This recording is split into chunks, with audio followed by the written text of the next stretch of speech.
بسم اللہ الرحمن الرحیم۔ مہتاب حیدر ایک نئے ایپیسوڈ کے ساتھ آپ کی خدمت میں حاضر ہے، اور میں جس موضوع پہ بات کرنے لگا ہوں، یہ موضوع یہ ہے کہ ابھی تک پاکستان اور آئی ایم ایف کے درمیان جو سٹاف لیول ایگریمنٹ ہے وہ کیوں نہیں ہو سکا۔ پہلے تو میں آپ کو یہ بتاؤں کہ اس میں کافی حد تک پاکستان کی اتھارٹیز نے جو کام کرنے تھے وہ کر لیے، لیکن اب جس سٹیج پہ یہ بات چیت ہے، مجھے کچھ شکوک و شبہات پیدا ہونے شروع ہو گئے ہیں کہ شاید یہاں پہ بھی حکومت پاکستان کے اندر یا تو کیپیسٹی کا ایشو ہے یا کمپریہنشن کا ایشو ہے یا کیا ایشو ہے، کہ جس کے نتیجے میں کچھ اقدامات ایسے کیے جاتے ہیں کہ جس کے نتیجے میں محسوس یہ ہوتا ہے کہ الٹیمیٹلی ہم چاہتے ہی نہیں ہیں کہ آئی ایم ایف کا ایگریمنٹ ہو۔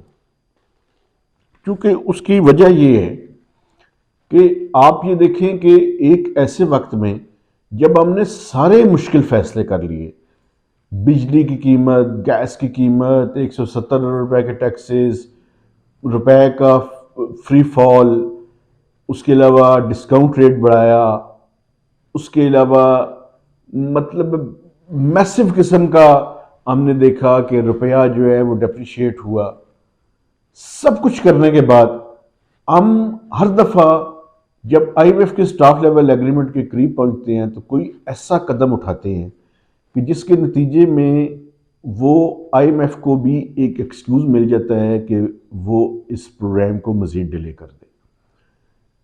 اس کی مجھے کوئی جسٹیفیکیشن اور وجہ سمجھ نہیں آتی۔ مثلا دو مثالیں میں ابھی آپ کے سامنے پیش کرتا ہوں۔ ایک یہ کراس فیول کی جو سبسڈی اناؤنس کی حکومت نے، بھئی آپ 6 ہفتوں میں آپ نے بعد میں اناؤنس کرنی تھی، اس ٹائم پہ آپ نے یہ کام کیوں کیا؟ میری سمجھ سے بالا ہے۔ اور میں آپ کو یہ بھی بتا دوں، یہ میں انفارمیشن کی بنیاد پہ آپ کے ساتھ شیئر کر رہا ہوں کہ منسٹری آف فائنانس ان کو روکتی رہی۔ ڈار صاحب کا میں نہیں کہہ سکتا، میں جو بیوروکریٹس ہیں ان کے بارے میں آپ کو بتا سکتا ہوں، وہ روکتے رہے کہ آپ مہربانی کر کے یہ ٹائمنگ نہیں ہے کہ اس ٹائمنگ کے اندر آپ یہ فیصلہ کریں، لیکن ان کی باتوں کو اوور رول کیا گیا اور پرائم منسٹر ہاؤس نے کیا۔ دوسری، آٹے پہ انہوں نے 70 ارب روپے سے زیادہ کی سبسڈی اناؤنس کر دی۔ یہ رمضان میں آٹا فری جو ہے وہ تقسیم کرنا شروع کر دیا کے پی اور پنجاب کے اندر۔ یہ اس طرح کی سبسڈیز آئی ایم ایف کے اندر کسی طرح سے بھی اس کی اجازت نہیں ہے۔ تو ایک نیا آپ نے ایشو جو ہے وہ کریٹ کر دیا۔ تیسرا، یہ جو الیکشنز کے بارے میں آپ نے اکنامک کرائسس کو ایک ایکسکیوز کے طور پہ پیش کیا، اس سے بھی آئی ایم ایف اپنے آپ کو ڈسٹنس کر لیا انہوں نے۔ اور چوتھی بات، فائنانس منسٹر اسحاق ڈار صاحب نے جو سینٹ میں بیان دیا، اس سے بھی آئی ایم ایف ناراض ہوا، جس میں انہوں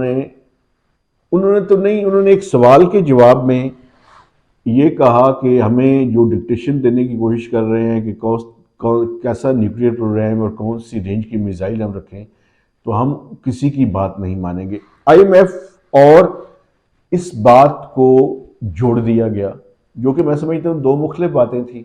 وہ basically United States of America اور ان کے ویسٹرن الائز کی بات کر رہے تھے۔ بہرحال وہ بھی ایک لنکیج ڈیولپ کر دیا گیا اور آئی ایم ایف کو اس پہ علیحدہ سے اسٹیٹمنٹ دینی پڑی۔ تو یہ سارے کام، 3-4 کام جو ہم نے کر لیے ہیں، اگر ہم یہ نہ کرتے تو شاید ابھی تک سٹاف لیول ایگریمنٹ ہو چکا ہوتا۔ اب اس کا ذمہ دار کون ہے؟ دو ہی وجوہات مجھے سمجھ آتی ہیں۔ ایک تو ہم جان بوجھ کے یہ نہیں کرنا چاہتے، یہ وجہ مجھے سمجھ آتی ہے۔ دوسری وجہ مجھے یہ سمجھ آتی ہے کہ جو لوگ اس کے اوپر اصل میں بات چیت کر رہے ہیں، ان کی کیپیسٹی نہیں ہے کہ وہ اس سارے کے سارے معاملے کو ہینڈل کر سکیں۔ بڑی بدقسمتی ہے یہ ایک ایسے وقت میں کہ جب ہم ڈیفالٹ کے قریب پہنچنے والے ہیں، اس ٹائم میں آپ ایک ایسا ایشو جس کو کچھ وقت کے لیے روکا جا سکتا تھا وہ کھڑا کر دیتے ہیں، اور آئی ایم ایف کے پروگرام کو مزید ڈیلے سے ڈیلے کرتے جا رہے ہیں۔ ایک اور بات جو میں سمجھتا ہوں کہ بڑی امپورٹنٹ ہے، اس سارے کرائسس میں ابھی تک چائنا وہ واحد ملک ہے جو ہمارے ساتھ آ کے کھڑا ہوا ہے۔ ایک تو کمرشل لونز کی ری فائنینسنگ انہوں نے 1.7 بلین ڈالرز کر دی ہے آؤٹ آف 2 بلین ڈالر۔ اس کے علاوہ 2 بلین ڈالرز کے جو ڈپازٹس تھے وہ بھی رول اوور کر دیے ہیں، لیکن سعودی عرب، یو اے ای اور قطر سے ابھی تک کوئی شنید نہیں آئی۔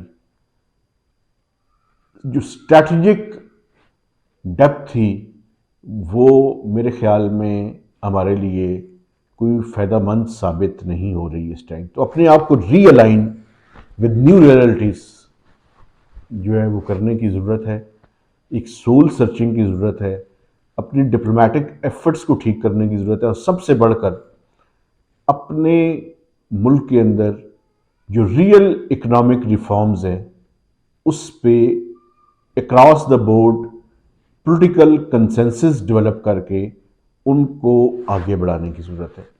جب تک ہم یہ نہیں کریں گے، ہم جو اس ٹائم ڈیفالٹ کے دہانے پہ کھڑے ہیں اس سے نکلنے میں کامیاب نہیں ہوں گے، اور کب تک ہم دوسروں کی جیب پہ آسرا کر کے اپنے آپ کو ڈیفالٹ سے بچانے کی سرگرمی اور کوشش کرتے رہیں گے، یہ اب زیادہ عرصے نہیں چل سکے گا۔ اس کی وجہ یہ ہے کہ جو اگلے سال کی ڈیٹ سروسنگ کی ریکوائرمنٹس ہیں وہ صرف 27 بلین ڈالرز ہے۔ 27 بلین ڈالرز کہاں سے آئیں گے؟ اور یہ آئی ایم ایف کا پروگرام 30 جون کو ختم ہونے والا ہے، تو ایک نیا آئی ایم ایف کا پروگرام اور ڈیٹ کی ریسٹرکچرنگ، یہ دو میجر ایشوز آئندہ آنے والے چند مہینوں میں ہمارے سامنے کھڑے ہوں گے۔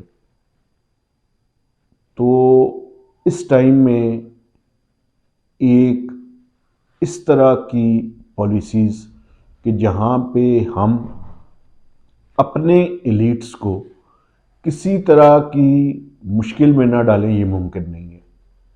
پاکستان کے جو مڈل کلاس اور غریب ہے وہ پہلے ہی مہنگائی کی چکی میں پس رہے ہیں۔ اب وقت ہے کہ جو اس ملک کے ریئل ایلیٹس ہیں وہ آگے بڑھیں اور قربانی دیں۔ اس قربانی سے کیا مراد ہے؟